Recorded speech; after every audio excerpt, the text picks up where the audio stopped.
चलिए आज के सेशन में हम लोग बात करने वाले हैं गेट 2020 के जो भी क्वेश्चंस हमारे पास में कैलकुलस के टॉपिक से रिलेटेड है हम लोग उनको डिस्कस करेंगे। ठीक है, अगर आपको हमारे चैनल का कंटेंट यूजफुल लगता है या फिर अगर आपकी प्रिपरेशन में हेल्प कर रहा है तो आप क्या कर सकते हैं, हमारे चैनल को लाइक कर सकते हैं। और ये मेरी पर्सनल रिक्वेस्ट है कि वीडियो के जस्ट नीचे आपको शेयर का लिंक मिल जाएगा। ये मेरी पर्सनल रिक्वेस्ट है कि आप हमारे चैनल के लिंक को शेयर करें जिससे कि हमारे चैनल की कम्युनिटी थोड़ी इंक्रीज हो सके। ठीक है, तो चलिए स्टार्ट करते हैं आज के हमारे पहले क्वेश्चन से। चलिए जो पहला क्वेश्चन हमारे पास में ये सिंगल मार्क के लिए पूछा गया था एरोस्पेस इंजीनियरिंग के पेपर में। ठीक है, देखते हैं इस क्वेश्चन को। For fx equal to mod x, that means हमारे पास में जो fx दिया गया है वो दिया गया है मॉड ऑफ x। ठीक है, df upon dx denoting the derivative, the mean value theorem is not applicable because। ठीक है, तो हमारे पास पूछा गया कि अगर हम मॉड x के बारे में बात कर रहे हैं तो मीन वैल्यू थ्योरम क्यों नहीं एप्लीकेबल होता है। ठीक है, तो अगर हम मॉड x की बात करें तो x ग्रेटर देन 0 पे मॉड x की वैल्यू क्या होती है, x होती है, और x लेस देन 0 पे हमारे पास है मॉड x की वैल्यू माइनस ऑफ x बाहर निकल कर के आती है। ठीक है, अब अगर हम बात करें डिफरेंशिएबिलिटी की, अगर हम बात करते हैं कि मॉड x की अगर हम डिफरेंशिएबिलिटी चेक करना चाहते हैं एट x इक्वल टू 0, तो हम लोग यूज कर रहे हैं first principle, that is f dash of x will be equal to f of क्या आएगा हमारे पास में x plus h minus fx upon h आता है। ठीक है, तो यहाँ पर हम लोग x की जगह पे 0 रखेंगे क्योंकि हमें किस पॉइंट पे निकालना है, एट x इक्वल टू 0 पे डिफरेंशिएबिलिटी को चेक करना है। ठीक है, तो अगर ये लिमिट यहाँ पर लिमिट होता है, sorry, limit h approaches to 0, अगर ये लिमिट एग्जिस्ट होगी तो हमारे पास में हम बोल सकते हैं कि ये जो हमारे पास में फंक्शन है मॉड x ये डिफरेंशिएबल होगा एट x इक्वल टू 0। अगर लिमिट एग्जिस्ट नहीं करेगी तो हमारे पास में क्या हो जाएगा, ये नॉट डिफरेंशिएबल हो जाएगा इस पॉइंट पर एट x इक्वल टू 0 पे। ठीक है, तो limit h approaches to 0 f of 0 plus h minus f of 0 upon h। अब आप जैसे ही देख रहे हैं हमारे पास में h अप्रोच कर रही है 0 को, तो हमारे पास में ये वाला पार्ट 0 हो जाएगा। दैट मींस लिमिट हमारे पास में क्या होगी, डजंट एग्जिस्ट। ठीक है, और लिमिट एग्जिस्ट नहीं होगी तो हम क्या बोल सकते हैं कि not differentiable at x equal to 0। ठीक है, दैट मींस हम बोल सकते हैं कि ये जो फंक्शन है मॉड x ये एट x इक्वल टू 0 पर डिफरेंशिएबल नहीं है। इतना बात हमने बोल दिया। अब हम लोग जस्ट मीन वैल्यू थ्योरम देख लेते हैं कि मीन वैल्यू थ्योरम क्या होता है, वहां से हम लोग इसको साथ में मिक्स करके कंक्लूड कर देंगे। देखिए मीन वैल्यू थ्योरम क्या होता है, F dash of C is equal to होता है F of B minus F of A upon B minus A. ठीक है, तो अगर ये वाला part that is F dash of C exist करता है तो हम बोल सकते हैं कि मीन वैल्यू थ्योरम हमारे पास में क्या होगा, एप्लीकेबल होगा, अदरवाइज तो नहीं होने वाला। बट अगर हम बोल रहे हैं कि ये डिफरेंशिएबल ही नहीं है एट x इक्वल टू 0 पे, तो ये जो f डैश ऑफ c है वो क्या वो एग्जिस्ट करेगा, बिल्कुल एग्जिस्ट नहीं करेगा, क्योंकि जो हमारे पास मॉड x फंक्शन है वो एट x इक्वल टू 0 पर डिफरेंशिएबल नहीं है। तो हमारे पास में f डैश ऑफ c जो वाला पार्ट है वो एग्जिस्ट ही नहीं करेगा, दैट मीन्स डिफाइंड ही नहीं होगा। तो कि हमारे पास में ऑप्शन कहां से बन करके आएगा, that is f df upon dx is not defined at x equal to 0। इस वजह से हमारे पास में जो मीन वैल्यू थ्योरम है वो एप्लीकेबल नहीं हो पाएगी यहां पर। ठीक है, हमसे पूछा गया था कि मीन वैल्यू थ्योरम क्यों नहीं एप्लीकेबल होगी, क्योंकि हमारे पास में मॉड x जो है वो एट x इक्वल टू 0 पर डिफरेंशिएबल ही नहीं है। ठीक है, तो ये वाला जो पार्ट है वो एग्जिस्ट ही नहीं कर रहा है, इसलिए हमारे पास में mean value theorem is not defined, जो हमारे पास is not applicable because df upon dx is not defined at x equal to 0। ठीक है, ये यहां से रिलेट हो रहा है। आई होप क्वेश्चन आपको क्लियर हुआ होगा। ठीक है, बात करते हैं नेक्स्ट क्वेश्चन पे। चलिए बात करते हैं हमारे नेक्स्ट क्वेश्चन पे, जो कि हमारे पास में एग्रीकल्चर ब्रांच के पेपर में पूछा गया था, सिंगल मार्क के लिए क्वेश्चन हमारे पास में the function fx has a maxima और minima at x equal to 0 और 1। ठीक है, तो हमारे पास में फंक्शन है, फंक्शन को सबसे पहले हम लोग लिख लेते हैं x raised to the power 4 minus 4x cube plus 6x² minus 4x plus 1। ठीक है, तो f डैश ऑफ x निकाल के देखते हैं क्या आता है। 4x³ minus 12x² plus differentiate कर रहे हैं हम लोग, तो यहाँ पर आएगा 12x माइनस 4। ठीक है, अब हम लोग क्या कर सकते हैं, यहाँ पर 4 को कॉमन ले सकते हैं, देखते हैं तो क्या आ जाएगा। 4 × 12, यहाँ पर आएगा x² ही आएगा, यहाँ पर फिर x आएगा, यहाँ पर 1 आएगा। ठीक है, इसको हम लोग फर्दर क्या लिख सकते हैं, 4 × x माइनस 1 का होल क्यूब लिख सकते हैं। ठीक है, और यहाँ से अगर हम पॉइंट निकालने की कोशिश करें तो हमें x = 1 मिल जाएगा। f double dash of x अगर हम निकालें तो क्या आएगा हमारे पास में, देखिए 12, 4 × 12। ठीक है, यहाँ से x माइनस 1 का स्क्वायर आ जाएगा। ठीक है, चेक कर लेते हैं एट x = 1 पे f double dash of x की वैल्यू क्या आ रही है। तो हमारे पास में अगर हम बात करें f डबल डैश ऑफ 1 निकालने की कोशिश करेंगे तो आएगा हमारे पास में 0। ठीक है, तो इधर ये हमारे पास में पॉइंट ऑफ इन्फ्लेक्शन हो सकता है। ठीक है, पहले बट हमें उससे पहले f triple dash of x निकालना पड़ेगा। अगर f triple dash of x 0 नहीं होगा तो हमारे पास में ये पॉइंट ऑफ इन्फ्लेक्शन होगा, बट अगर f triple dash of x हमारे पास में 0 होगा तो ये पॉइंट ऑफ इन्फ्लेक्शन नहीं होगा। ठीक है, तो देखिए करते हैं f triple dash of x निकालते हैं तो क्या आएगा, 24x माइनस 1 आएगा। ठीक है, एट अगर हम 0.1 रख दे यहाँ पर x की वैल्यू को तो क्या आएगा हमारे पास में 0। दैट मीन्स ये हमारे पास में जो है at x = 1 point of inflection नहीं होगा, क्योंकि f ट्रिपल डैश ऑफ 1 भी हमारे पास में 0 आ चुका है।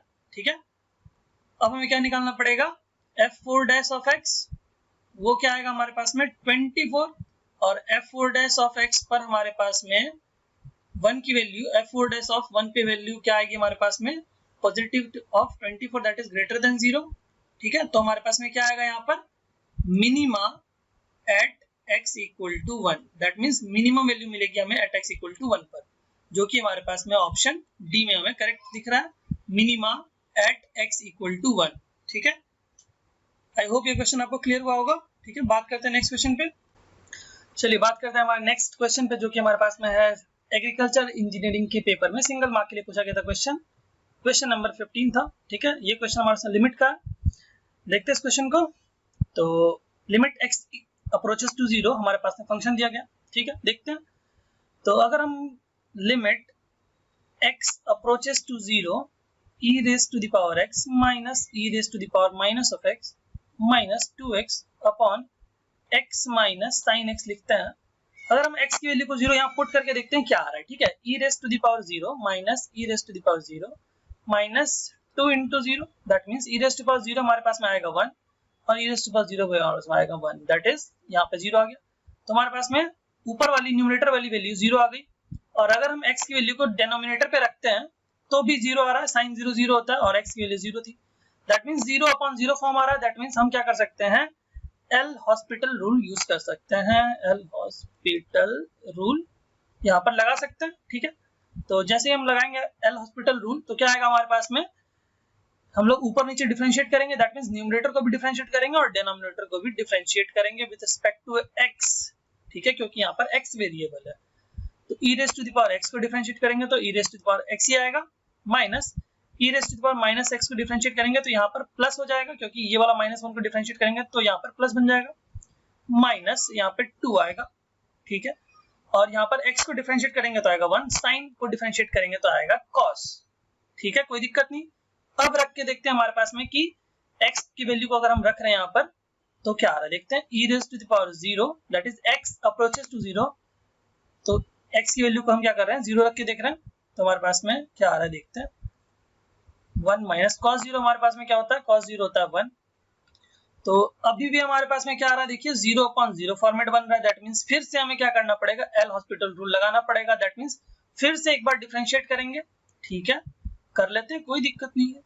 चलिए फिर से डिफरेंशिएट करेंगे तो e⁻x आएगा, फिर यहाँ से माइनस बन जाएगा और ये जो 2 था वो चला जाएगा। ठीक है, और यहाँ पर अगर हम डिफरेंशिएट करेंगे तो ये जो 1 था वो 0 हो जाएगा, और ये हमारे पास में cos का यहाँ पर आ जाएगा माइनस नेक्स्ट। ठीक है, चलिए तो अब हम रख के देखते हैं कि x की वैल्यू अगर 0 को अप्रोच कर रही है तो क्या आता है, देखिए e⁻0 minus e⁻0 upon sine 0 अभी भी आ रहा है 0.0 फॉर्मेट, दैट मींस एक बार और हमें क्या करना पड़ेगा, एल हॉस्पिटल रूल लगाना पड़ेगा। दैट मींस इसको फर्दर डिफरेंशिएट करके लिखते हैं तो क्या आता है देखते हैं, कोई बात नहीं, एक बार और डिफरेंशिएट कर लेते हैं। तो e raise to the power x को डिफरेंशिएट करेंगे तो क्या आएगा, e raise to the power x ही आएगा, और यहाँ पर बन जाएगा हमारे पास में प्लस, और साइन को डिफरेंशिएट करेंगे तो आएगा cos। ठीक है, अब अगर हम x की वैल्यू को 0 अप्रोच करके देखते हैं तो क्या आता है देखते हैं, e raise to the power 0 plus e raise to the power 0 upon cos 0 की value 1, that means 1 plus 1 which is equal to 2। ठीक है, इसकी वैल्यू में, इस लिमिट की वैल्यू में अगर आप x की वैल्यू को 0 पुट करेंगे तो क्या आएगा, e raise to the power 0 जिसकी वैल्यू होगी 1, e raise to the power 0 जिसकी वैल्यू होगी 1, दैट इज 1 प्लस 1 2, और नीचे में आएगा हमारे पास cos 0 जिसकी वैल्यू होगी 1, दैट मींस 1 प्लस 1 जिसकी वैल्यू हो जाएगी 2। तो ओवरऑल लिमिट की वैल्यू क्या हो जाएगी हमारे पास में 2। हमें क्या करना पड़ा, हमें 4 बारी डिफरेंशिएट करना पड़ा, 1 बारी 2 बारी 3 बारी 4 बारी, 4 बारी हमें क्या करना पड़ा, एल हॉस्पिटल रूल को लगाना पड़ा। क्यों, क्योंकि हमारे पास में इनडिटरमिनेट फॉर्म बन रहा था 0.0 जिसे हमें रिमूव करना था। ठीक है, आई होप क्वेश्चन आपको क्लियर हुआ होगा। बात करते हैं नेक्स्ट क्वेश्चन पे। चलिए बात करते हैं हमारे नेक्स्ट क्वेश्चन पे, जो कि हमारे पास में बायोमेडिकल इंजीनियरिंग के पेपर में 2 मार्क के लिए पूछा गया था question. The value of the following double integral, हमारे पास में इस डबल इंटीग्रल की वैल्यू में कैलकुलेट करनी है। ठीक है, और हमारे पास में जो आर रीजन दिया गया है वो दिया गया है इन फर्स्ट क्वाड्रेंट में of the circle with centred at origin and radius is 1 unit. ठीक है, तो हमारे पास में जो रीजन है मैं पहले वो डिनोट कर देता हूँ। एक सर्कल है जो कि जिसका सेंटर है 0,0 पे, और ये वाला पार्ट हमें सिर्फ ये वाला रीजन है, ठीक है, इसके अलॉन्ग निकालना है, क्योंकि बोला गया फर्स्ट क्वाड्रेंट में, ठीक है, सर्कल है, बस ऐसा बोला गया।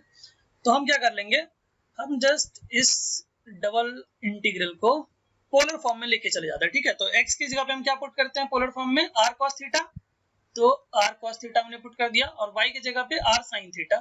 ठीक है, और dx dy की जगह पे क्या पुट करते हैं, r dr d थीटा। अगर आप लोगों को नहीं पता है कि डबल इंटीग्रल पोलर फॉर्म में कैसे कन्वर्ट करते हैं, तो आप लोग जस्ट यूट्यूब पे सर्च करिएगा गेटजेट, या फिर हमारे चैनल के प्लेलिस्ट में जाइएगा, वहां पर आपको डबल इंटीग्रल का कंसेप्ट मैंने ऑलरेडी डील किया हुआ है कैलकुलस वाले पार्ट में। ठीक है, तो आपको मिल जाएगा। ठीक है, तो यहाँ से हम लोग जस्ट इसको सॉल्व करते हैं, तो क्या आएगा देखिए, आर स्क्वायर, यहाँ पे आर क्यूब आ गया, और यहाँ पे आ गया साइन थीटा कॉस थीटा। ठीक है, कोई दिक्कत नहीं, ये आ गया डी आर डी थीटा, कोई बात नहीं।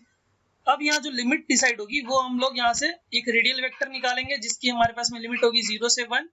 ठीक है, तो 0 से 1 आ जाएगा, और 0 से π/2 ये हमारे पास में r की लिमिट है, और ये थीटा की लिमिट है। तो थीटा की जो लिमिट हमारे पास में होगी वो क्या होगी, 0 से π/2। क्यों, क्योंकि हमें सिर्फ फर्स्ट क्वाड्रेंट में हमें क्या करना है, रीजन दिया गया है उसी के अलॉन्ग हमें इंटीग्रेट करना है। ठीक है, तो 0 to π/2 हमें होगा क्योंकि सिर्फ फर्स्ट क्वाड्रेंट में हमें निकालना है। तो अब जस्ट इंटीग्रेट करेंगे पहले r के टर्म में। क्यों, क्योंकि हमारे पास में जो 0 to 1 होती है लिमिट, वो r की लिमिट होती है, ये जो पहले अंदर वाली लिमिट हमारे पास में, तो हम r के टर्म में इंटीग्रेट कर देंगे तो क्या आएगा, r⁴/4 0 to 1। ठीक है, ये आ गया, और हमारे पास में बाकी क्या बच गया, 0 to π/2 sine theta cos theta बच जाएगा, sine theta cos theta D theta बच गया।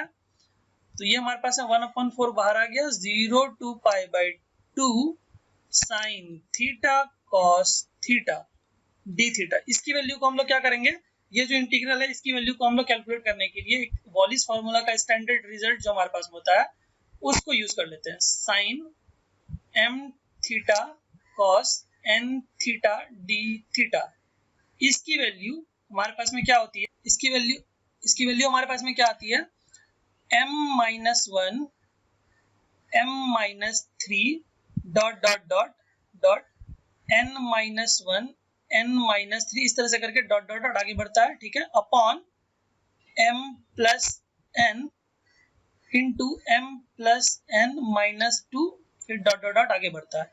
अगर m और n दोनों इवन होंगे, m और n अगर दोनों इवन होंगे तो हम π/2 से मल्टीप्लाई करेंगे, और अगर m और n दोनों ऑड होंगे या फिर कोई भी एक ऑड होगा तो हम π/2 से मल्टीप्लाई नहीं करते हैं।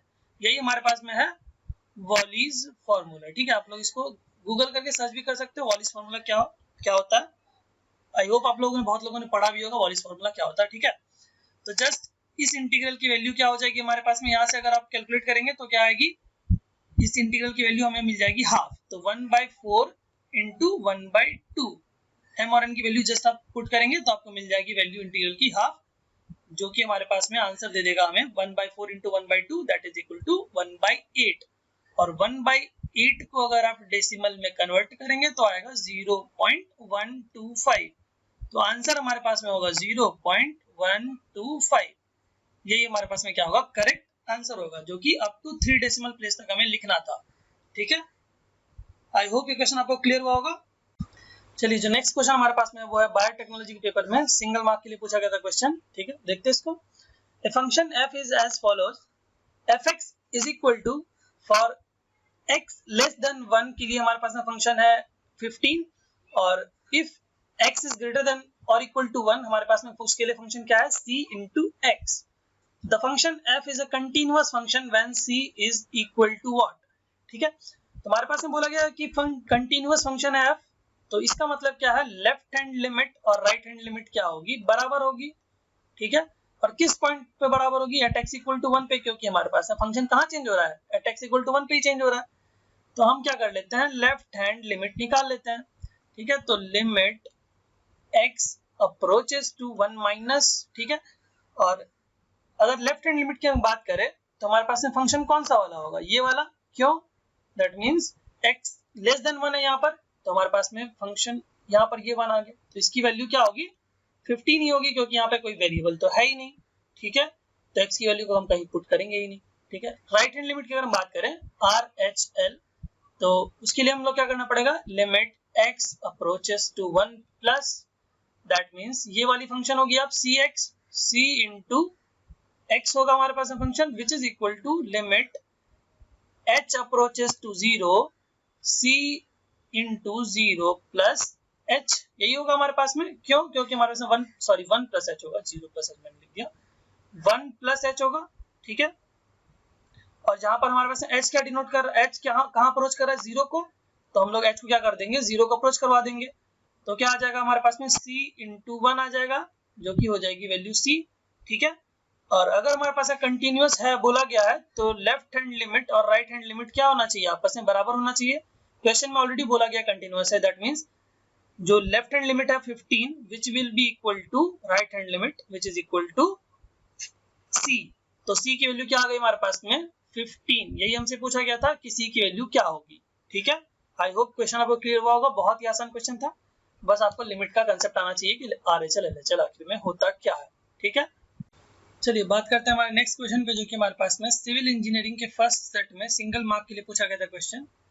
The value of the limit x approaches to infinity x square minus 5x plus 4 upon 4x square plus 2x। ठीक है, तो मैं पहले लिख लेता हूँ, x square minus 5x plus 4 upon 4x square plus 2x। Limit x किसको approach कर रहा है, इन्फिनिटी को। तो हम सबसे पहले x को इन्फिनिटी अप्रोच करके देखते हैं कि कहीं इनडिटर्मिनेट फॉर्म तो नहीं आ रहा है पहले। तो x की जगह पे हम लोग इन्फिनिटी पुट जैसे ही करेंगे तो हमारे पास में न्यूमरेटर में भी इन्फिनिटी आ जाएगा और डिनोमिनेटर में भी इन्फिनिटी आ जाएगा, अगर हम x की जगह पे इन्फिनिटी पुट करेंगे तो।